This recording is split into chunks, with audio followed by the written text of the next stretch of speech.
back to another episode of YounderTales. You know what I'm saying? I got my ex-boo cool, my guy, my brother, Hewlin Johnson, a.k.a. HBZ, Hewlin Barrick, a.k.a. Hugh Hef. All the big girls want to come talk to him on the water. You know, Ski? My Luther Vandross brother, when we out there put the twos in, so tough. You know, Ski? Welcome to the show, baby. Oh, right on, man. Yeah. Thank you for having me. HBZ. You know, Ski? Hey, HBZ. Okay, on YounderTales, this is new for me still, so I'm still, working out the kinks and getting it. But I thank you for coming. You already knew. When I got started, I told you, I said you got to be one of the first guys to come and bless the microphone. It's a super windy day on this California Delta. My boy HB just got off the water too. That's when you know you serious business. Right. And he called me. He was like, "What you doing? I'm about to come through." I was like, "For sure." He said, "I'm getting off the water." I was like, "Getting off the water?" I picked out the blinds and there's so much scoop Cal out there. I said, I said, "Eye that tiger." Eye that tiger. Hey, you gotta keep your foot on the gas. That's it. That's a damn sure. That's a damn sure. Because every year you just keep getting better and better and better and better, man. Right I love it. I love to be here from the beginning to see your whole journey, man. I love that. Ski. But one thing I like to always start off on YounderTales is the question I love to ask everybody is, how did you or when did you fall in love with fishing? Like the love where you like somebody took you out that day and you was like, that far back you can remember to be like, I likes this. Man, it was probably my dad taking me bluegill and catfishing out here. Okay. That's the Delta? What did it. Yeah, the Delta. Uh-huh. Fishing on the bank, bullfrog and all that stuff, whiskey slough, camping overnight, like that. That's what really started it for me. Yeah. Yeah, doing that kind of stuff. Pops, hey, shout out to Pops, man. I love your Pops. Hella cool dude. He got me in the game. Old school fishing, the bluegills and catfish and whatnot. Yeah. What y'all used to throw for bait for catfish? What was y'all like? Y'all probably, because all my life, all my dad used to throw was chicken liver. I feel like that's all they ate for years and years and years. If I didn't have chicken liver, I feel like I wasn't gonna catch no fish. No. Yeah, for him, he loved clams. Clams? Okay. And we always had to crack them open. Crack them open? Oh, man. That's why I never like using clams, because my uncle used to come, and he'd be like, I'm switching it up, man. All you want to throw is chicken liver. I'm going to bring some other stuff. He had them clams, and then you sitting there trying to pry them clams open. Mm-hmm. Oh, man, you have to use pliers. All that. We'd be 6 years old out there with a knife trying to crack a clam open. We're too young to be doing that, but that's how we started. That's how you start. Remember, you used to crack open the clam, and then some of them be no clams in there. Like, damn, that work, no clams don't work. They like, come on, man, ain't no clams in here. Right. Or they was so small, you put it on the hook like this, and it's like this little old piece. That ain't gonna attract no fish. What am I gonna do with that? Right, what am I gonna do with that? You make a cast, you see that thing fly this way, you hook it there, go that way. You're like, no. Took me 10 minutes to open up that clam. Man, same thing. And then they used to make, you remember the ones that were like pre-cleaned, they could put in a container? Yes. You never want to buy those. No. You always wanted to get the clams that you had to crack open. Yeah, you want it. That's like part of it, like it went hand in hand with fishing. Yeah. Like, nah, if you're going to really grab the clams and go fishing, go get the clams and get your pliers and your knife and your screwdriver and get to work. The real clams. Yeah, to get the real clams, man. Don't be skimping on that shit. Get the real clams, baby. Right. That was it. Man, but that's cool. That's how we started. Man, so what y'all used to fish from the bank or Pops had boat? Both. When the boat was running, we'd be in the boat. But man, we did a lot of bank fishing, and when the boat was running, we'd be on the boat. So we did both, camping and all that stuff. Yeah, old school camping. Yep. Pops used to take. He had old blue. We used to take that boat out, and he'll fish all night in that boat. And I remember we come home. And it's like midnight, 1 in the morning, and I said everybody trying to act like they sleep because he want to clean the boat. Like OG fisherman, you know what I'm saying? Straight to the car wash. Oh, Every time. My dad, as soon as we get home, and it's like midnight, 1 in the morning, and everybody like, all right, let's get some sleep. We'll clean the boat tomorrow. And Dad was like, the hell we will. Yeah. I ain't about to be looking for y'all cleaning this boat. I already know. Ain't nobody gonna want to clean it. I don't want to clean it right now neither. But we gotta do it. And he was strict on that. Like, we cleaning this boat. It's like, man, it's chicken liver, all the bait, the guts, and catfish, poop, all of that. Come on, man, let's do it in the morning. It's 1 in the morning. Yep. Dad be like, nope. Let's go get the rags and let's do full-on detail. Like, we were a straight detail shop in the middle of the night. So I was a young kid, so I'd be like, and he'd be like, D sleep. So and I'd be like, soon as they finish, I wake up like, huh? What happened? What happened? And I'd be like, you full of shit. Hey, same here. Every time it'd be 1, 2 in the morning. We go into the car wash, washing the boat, the truck, everything. 2 in the morning. Like, come on, man. But hey, that's a universal thing. Yeah, right there. we all did it. We all had to go through it. Yeah, so. Now here I am. I get done with the tournament. I was like, I'll watch you tomorrow. Yeah, I get home from the tournament sometimes. Leave rods, everything be on the boat. Like everything. They get me. They got me. I gotta get some sleep. I can't do nothing tonight. That's it, man. Yep, I'm not doing it. We just going fishing. Hey, that's so funny. That's so funny. So when did you start like bass fishing? Like, what was? Man, that was probably maybe 2006. I started bass fishing. My uncle, he had a boat that he kept in the water, a sugar barge.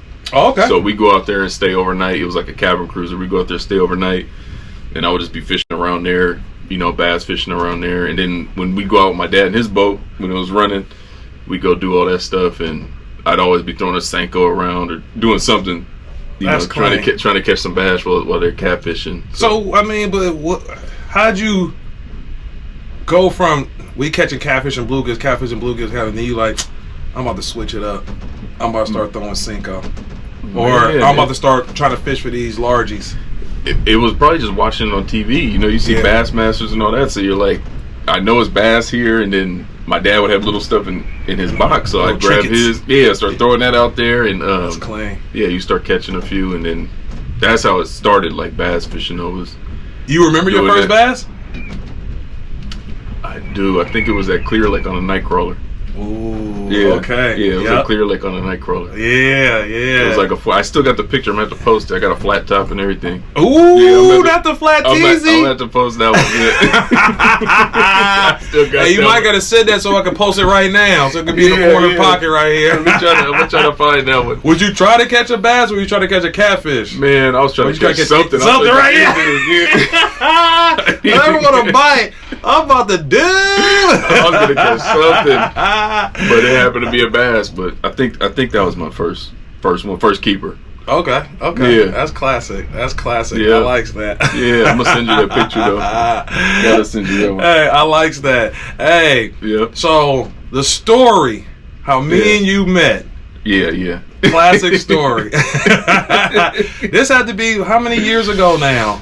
Because it was like you was fresh out of high school. I was. It was probably fresh out of high school. Yep. It was probably 11. Yeah. So before I get to the beginning part of the story, that was the funniest part. So when first time we hooked up and went fishing, we're out there fishing, right? And I'm like, yeah, okay, because normally I hardly ever go fishing with anybody. So that was the first thing. Like, I don't know, like I'm weird like that, but it took a while before I really went fishing with anybody. But Hugh was one of the first few people that actually got me to go fishing with him. And we went fishing, and I just remember being in the boat and we fishing, and then I'm just talking to him about like grown man stuff, because our age is a gap there, So I'm thinking the whole time Hugh is my age or older, because he had whole lumberjack beard and everything. He's all, hello, how you doing, sir? Nice to meet you. So I'm like, okay, he OG. So I'm talking to him about OG stuff, right? And then I'm like, okay, we got off the water. I'm like, we get off the water. I'm like, hey, now go in the cooler and grab you a cold brewski, man. Long day, it's hot. He was like, oh, no, I don't drink. So I'm like, all right, that's cool. It's all good. People drink, some people don't. Yeah. So then he started talking to me about reminiscing about high school. He was like, yeah, so in high school I was doing this and I was doing that, and around this time, and I'm like, this guy sure is hanging on in them high school days. Like, what? High school was like 20 years ago. Like, you still talking about high school? And he was like, yeah, in high school and then my teachers. The principal loved me. And I was like, what? That's the classic story. Right? So I'm like, he's not letting it go. Like, whatever high school he went to was magical. I said, cause I can't remember nothing about high school.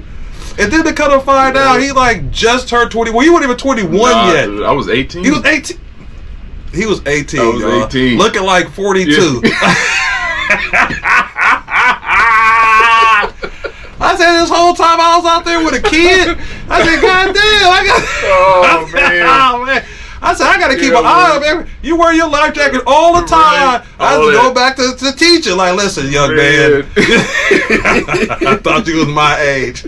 Apparently, I got to put you underneath the wing. There's a lot of stuff you still need to know. I was young buck when I first met you. You was. So, let's get to that story. Let me tell y'all the story. So my uncle and my cousin hit me and was like, all you do is do tournament fishing. Let's go crappie fishing, man. It's crappie season. Let's go crappie fishing. Mm-hmm. So I'm like, all right.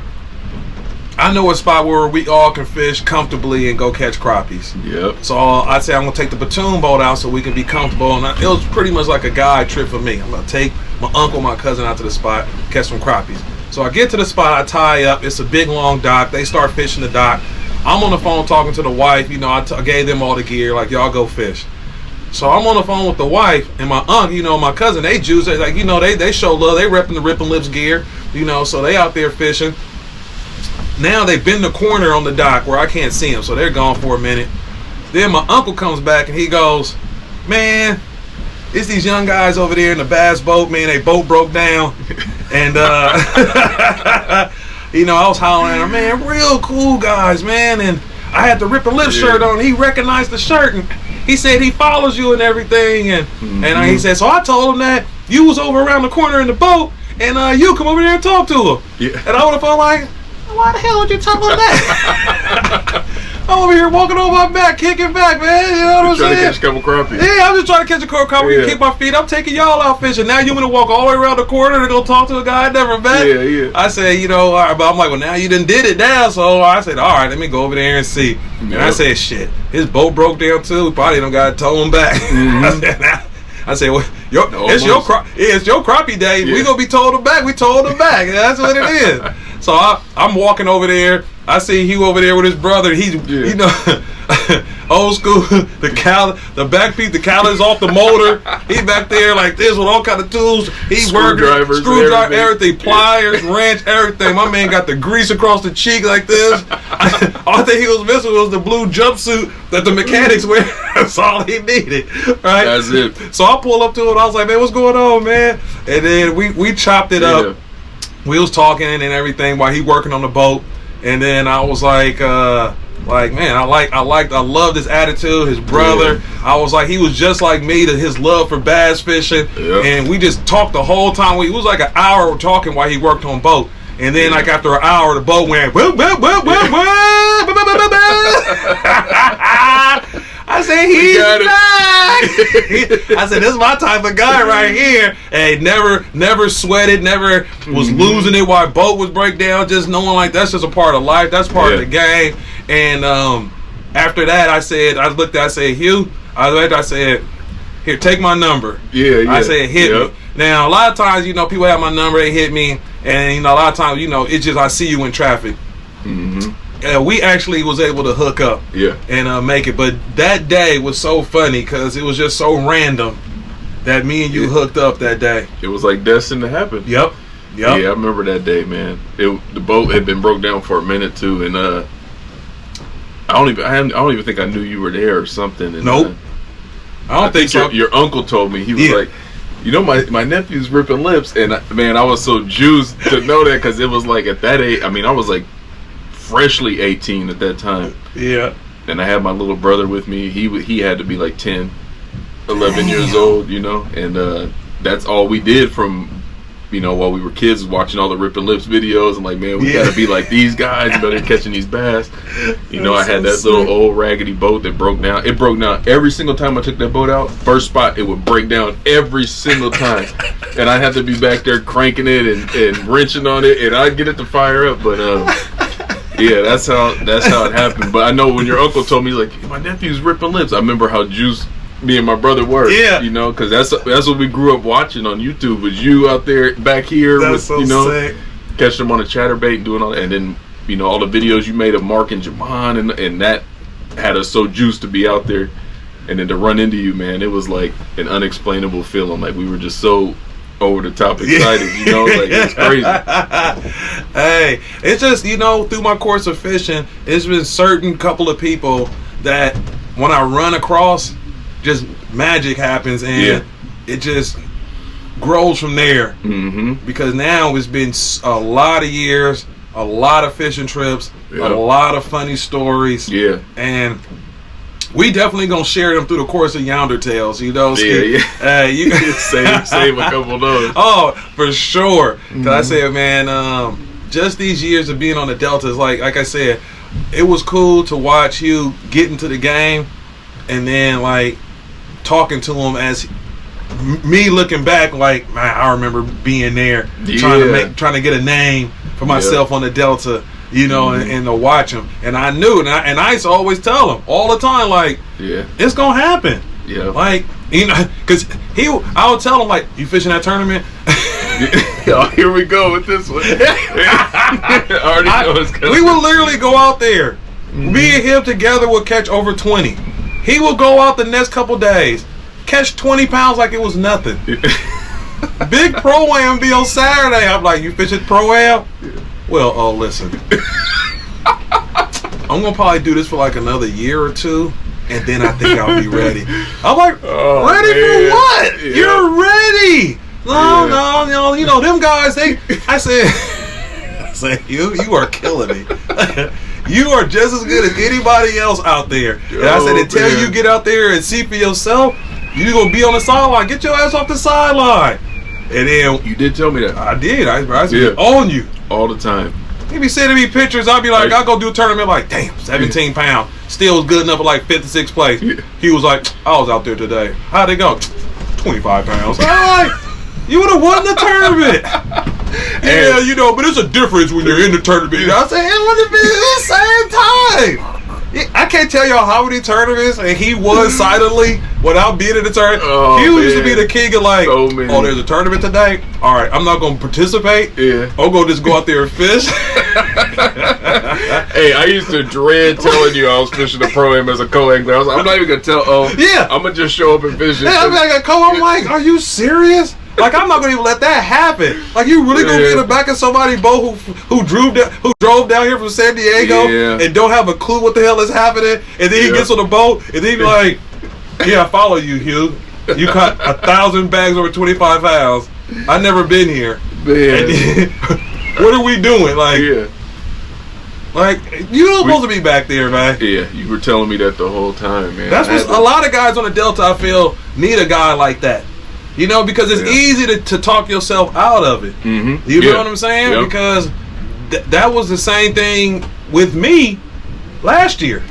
Mm-hmm. I told myself that once the boat broke down, that, man, I'm not doing this, man. I'm just going to take this year off and get myself together and whatever. And you called me, jammed me up. Yeah. Oh, no. I had to give you the same treatment you gave me. You did.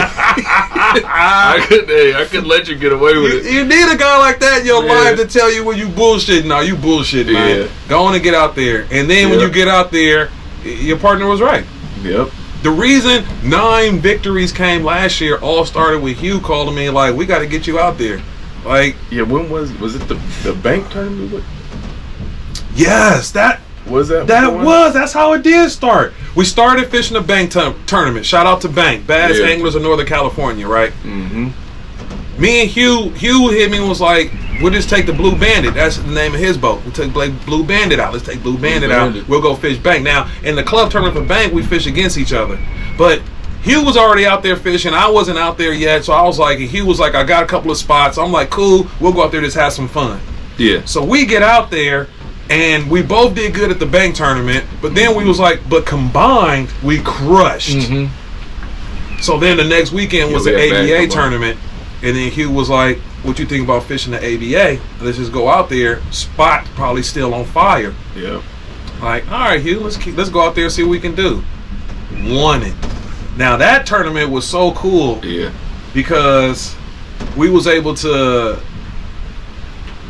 get out there and together, like, put it together and really kind of like fish our strengths. Like, you know what I'm saying? Like, when it was good that I know, like, okay, let your boy punch. Like, Hugh, let me just stay laser focused. I'm gonna catch the fish we need to win. If you can catch the fish that we need to get us to win. Mm-hmm. You know? And then that was like so cool. Like, that was our 1-2 punch. So Hugh will run the front of the boat because Hugh is versatile.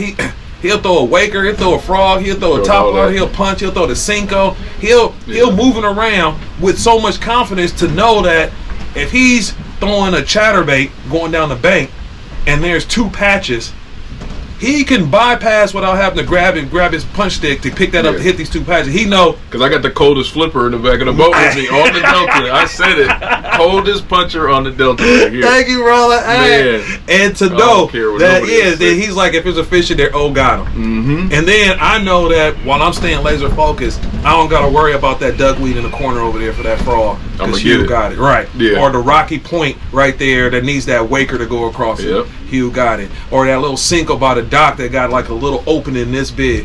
Hugh got it. And when I tell you this plan worked flawlessly. The whole year. Yep. And good enough to have a guy which was partners when we did go do pro-ams and anything else. It was cool that we can always talk on a level of respect to knowing like, hey, this is what I'm doing, this is how I'm catching them, this is what it looked like for me. Going into the pro-am, even though we're fishing against each other, because it'd be like, we look at it like, if it ain't you, I'd rather it be, if it ain't me, it's got to be you, and if it ain't you, it got to be me, and we got to pretty much help each other get to where we need to get to. And we did it all year. All year long. And the crazy thing is, I'm sure a lot of people thought we were on the same stuff.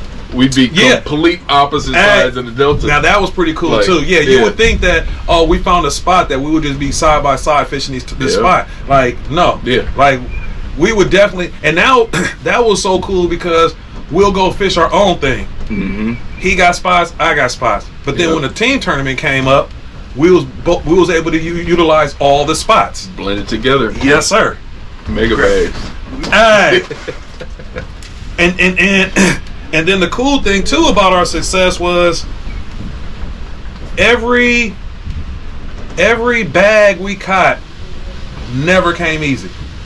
No. Everything took us all day long to the end to get it in. Now it's a different feeling from I think like the levels of when you tournament fish, right? If you in a tournament, you catch them all that weight first thing in the morning.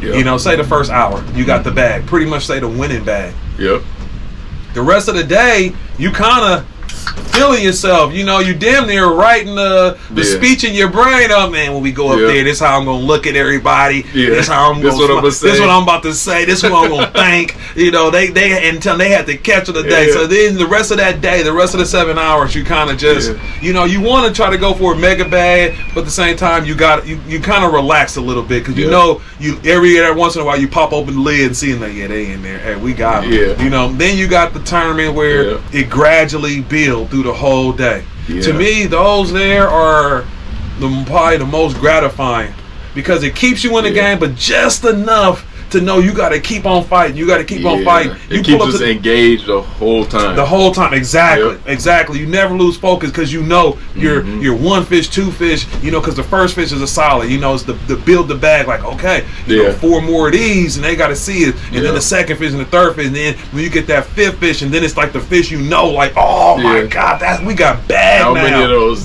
did we have this year? Man, so many. That was the beautiful part. And then you got the other side where you went all day. Nothing. you depleted, your whole attitude, everything is down. You already quit it in your mind. Yep. You know, you don't even want to go back to wade and fish. Yeah. You already complaining. You already lost in your head. You pull up to one more spot, and then that magic happens right there. 30 minutes. 30 minutes, and then you got a bag that's like, what? Yep. What? Now that there So don't happen all that. the time, but when it do, you never forget those because it's like, Yeah. because you was already down in the dirt. So you got the morning where you pump the rest of the all day because you got that bag first thing. Then you got the guy who's just struggling, like he didn't take a sip of water, he eat the and that was me. Yeah. You'd always keep us there, like you would always loosen us up, turn some Luther on. When it get to that point, oh man, like man, it's been 2 hours, we ain't got a bite. We missing that Luther Vandross. That's it. We put the Luther Vandross on. Hugh slide on them steel toe boots. I got them on today too. I saw. Hey, don't put a hole in this boat, them shits. Hey, he put that on. We started reminiscing on funny stories, telling jokes to each other, and then it just seems to always happen.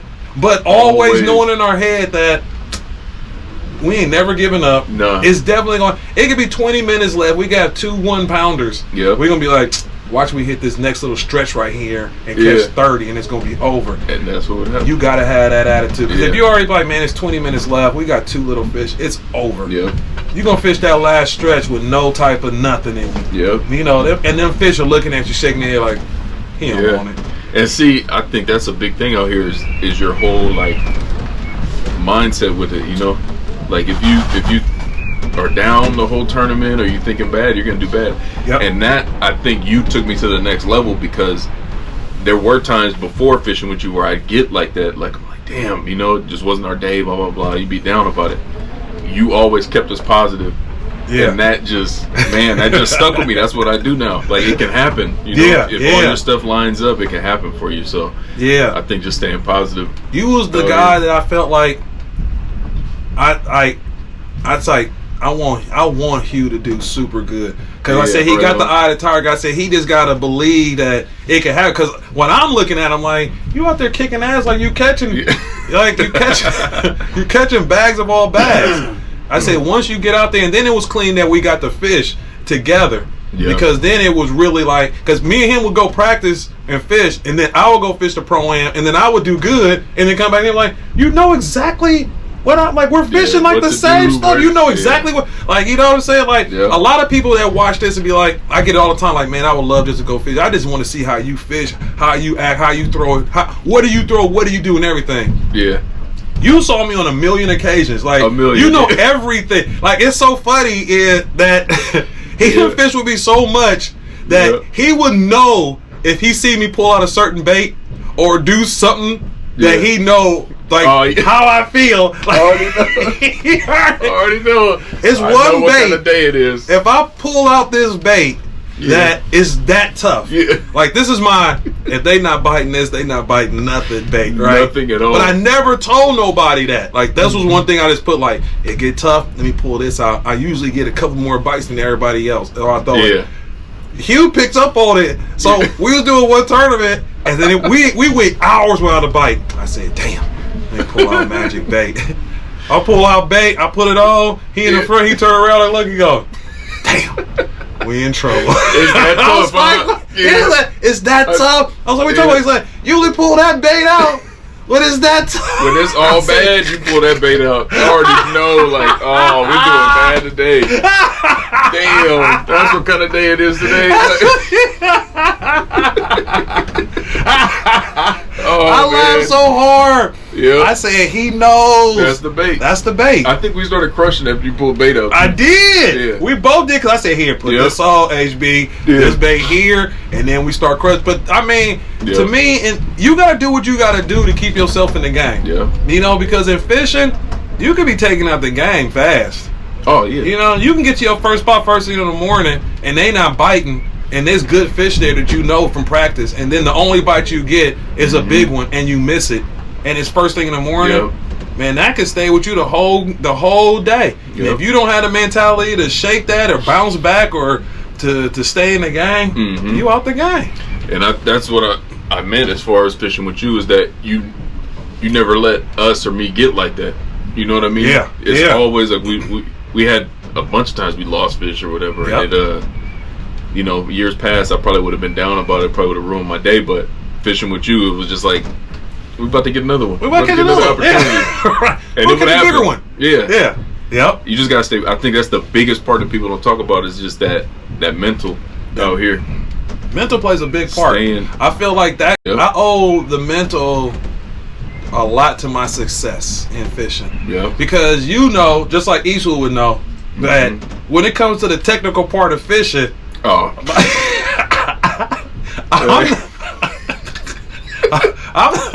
not that guy. No, you know what I'm saying? They be like, what hey, he's cold on this water, but he's not that guy. Put those trouble hooks. I had that one. I had that spook. And then you saw the hooks. You was like, did you leave it in my boat? Yeah, I left it in my boat. You was man. like, I can't believe you caught all those fish. Hey. You don't switch the hooks out. You're like, and you catch them. I'd never switch the hooks out. Never. I just go fish it, and it's like, how? Yeah. And you check the tide and I ain't check. Scarecrow's going fishing. No matter, it doesn't matter. I'm in looking at tides, weather, and he's just on the back of the boat catching wop. But when you left the spook in my boat, I find it. Every hook is rusty on the spook.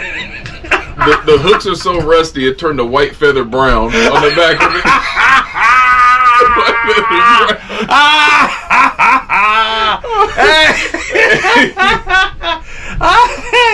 Hey.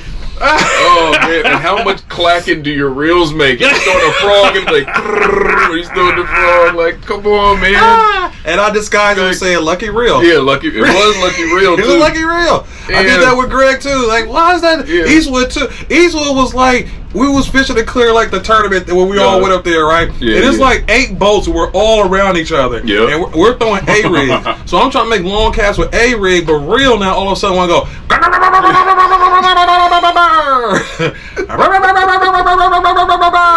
Eastwood like, are you fucking kidding me right now? She's like, you ain't got no other reel. I'm like, I just caught 2 fish on this. Like, you want me to switch rod and reel after I just caught 2? Like, they just got to live with the noise. Like, it ain't bothering me. Yeah. As far as I'm concerned, it's lucky reel. He's like, nah, man, you are killing me up here. I was like, Eastwood, this. I said, it's going over the water, right? It's like this picture bird, and fish are looking like, man, that's like a tasty bird up in there. And they go, like, man, listen to that noise that bird making. And then bird hit the water, fish go over there and be like, oh, he failed. It hit, dude. Hey, that's probably the magic right there. That's why you always catch them doing that. Yeah, man. It's the ultimate fish caller. It's better than what's the thing they put on the boats? They got the the hydro wave. The hydro wave. It's better than hydro wave. Yeah, man. Yeah. You know it might be squeaky reels. You know, you got squeaky reel, man. Throw that reel, baby. You gonna get duped. But it'd be so fun. Yeah, like Captain J get on because at the tournament he grabbed reel on one of my rods, and I got half the line on there. He like, how the hell you even cast this thing? It casts it where I need to cast it. Hey, you were classic for that. I'd be like, man, how does he do it? Because I know everybody's looking at this like, this dude is magic. Like, he is, but he doesn't care. I think that's what it is. He just goes fishing. Like, just go fishing. And it just happens. Everybody else, where all the tide switches at this time and blah, blah, blah. Man. You got the tide plus the wind plus the moon plus how the weather is. The trees is blossoming. It don't matter to the scarecrow. He's going fishing like it does not matter. And he's about to catch him. I'm about to catch him. My mind is like, crazy. I'm catching him. Yeah. I'm not going to get caught up in all the stuff, like D. Thomas, man. Rest in peace, my man, D. Thomas, man. Yeah. D said in the video, which I always stuck to the heart, because this one, I'm like, man, everybody's all the tide, this, you got to do this. And then they asked D, they was like, D, what you think about the tide? And D looked at the camera and was like, I don't keep too much stock in the tide like everybody else. Hey, what's he saying? He don't keep stock in the tide? That was a classic. I said, well, I don't keep stock in the tide either then. I'm about to just go fishing. I'm going fishing. But now, over the years, though, I have, like, kind of bettered myself with the tide. Actually, a lot of technical more stuff from last year to this year was due to you. Just being with you and just hearing you, being on the boat and you talking about all the different things and what we should be looking for and this and that. And I'm just sitting there soaking it all up, I'm like, well, that makes sense to me, HBZ. Well, see, that's what was so clean about it. with us fishing together is just that I am technical in that sense. Yeah, and just to have somebody like you that I know is, if we're there at the right time, everything's right. I know he's gonna catch them. So that's why it blended so well. It was you're absolutely right. You know, you was able to pull that together. That's why I gave him the name HB. Yeah. Hugh Barrick. Tell him. Like Bobby Barrick twin right here, because he would literally, we'll get in the boat like, man, we about to have fun today. He had like a notepad like that. Look at this here. We follow this to the T. Like, what the hell? He got math solutions on there. He's showing chemistry projects. Like, look at the water here. He'll dip some stuff in the water, like, check out the THC and the water level. And then he put his face, like, look at the wind right here. You see how the flag is at the tilt. Look on top of the mountaintop right there. You see how that? Now, watch how the sun hit that cloud. The cloud at the angle. Now, watch this right here. We got 10 minutes. This is the best 10 minutes of the day. And I'm like, and I'll be pumped like, shit, all right, let's go this bank. And for sure, no, we will get there. And then, dude, he'll give you a look like, every time. Told you. I was like, you Barrick boy, hey, you are on to something. Man. And it was cool just to take that ride as something like showing me like, dang, like I never put that together. And that credited to my success for the year, because I was able to take what me and Hugh did and apply that when we was just fishing other tournaments. I'll turn that off. My apologies, ladies and gents. You know, ski. But there we go. You need another one? You good? Yeah, I'm straight. Yeah. I was able to apply that and use that for the rest of the year, and I'm still using now. I'm like, it's like I could pay attention to certain little things and be like, okay, yeah, you know. Yeah. But a lot of that stuff matters, man. Yeah. You know. Yeah. Oh yeah. Definitely. I think you can overthink it. Yeah, for sure. You know, but it's definitely what you need to know. Mm-hmm. You know, to keep yourself in one step of the game, and yeah, because I say this California Delta boy. Tricky. It's tricky, because even when you know all this stuff, that you know, I was talking to Phil Dutra other day, and then I was telling him, I was like, this fishing game is different from any other game, because no matter if you know these fish there, you got the right knots, the tight, everything is on point. You know exactly where the practice was perfect. Everything. I said, but these fish, they're still fish. Yeah. So that fish supposed to be right there. Okay, you throw right there. He bites, but just how he ate it was just a way where when he jumped, he came off. Or when you set the hook, it came loose. And you did everything right. You knew the fish was there. It's just that's the part of fishing. No matter how smart, how tall, how fast, how many hours you put on the water, anything can happen during that course of the day. No matter how perfect you played the game. Yeah. The game can throw a curveball. And it's the Delta, so it's like those things help you, like the tide, all that stuff. But how many times did we have where we thought we were hitting it right and it was off? Yep. It was wrong. Yep. That Ram. Yeah. Perfect example of that Ram Invitational. We thought we were doing the right thing and completely turned the next day. The next day. And we thought we had it dialed, you know, but that happens out here. It's a Delta. And then it's easy to go down with the ship. Yeah, because you know them fish are there. And that was our problem with that tournament. We was leading it on day one, ended up taking third? Yeah, third. Third place. And it was just because like the last 2-3 hours we wasn't willing to leave, because we were like, these fish are there, and we tried to force the bite. Yep, got hard headed. Yeah, where we should have already been like, it ain't happening. Yeah, let's go hit some other stuff, and we could have probably pulled it off, but sticking to that. But then it's like it's so hard. It's so hard because if we left and didn't catch anything, we could have been like, it probably turned on right then, right when we left. We would have blamed it on that. You would have blamed it on that. Yeah. That's the hardest part, those decisions where it's like one of these are the right way, and one of them the wrong, or they both can be wrong. Yeah. But either one you go to, if it don't work, you gotta blame the other. Yeah. The other way. That's how it is out here. It's like, you know, do your research, do your best, and whatever happens. It's the Delta. Look at the results. You have the best of the best at the bottom, the best of the best at the top. So it's just, that's how it is out here. Your fish just gotta go. Yeah, you know, that's what it comes down to.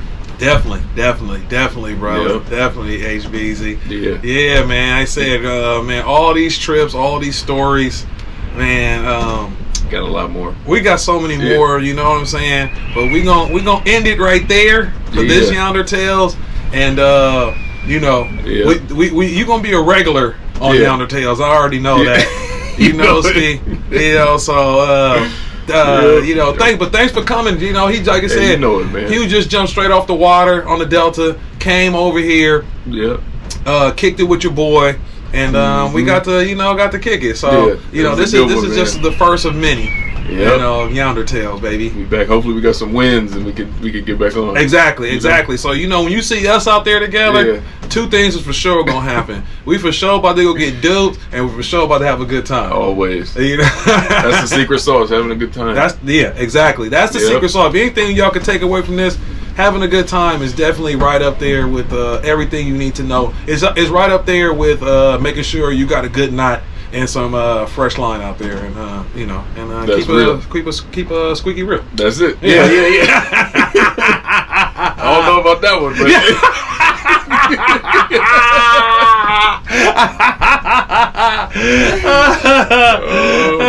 we'll second over there.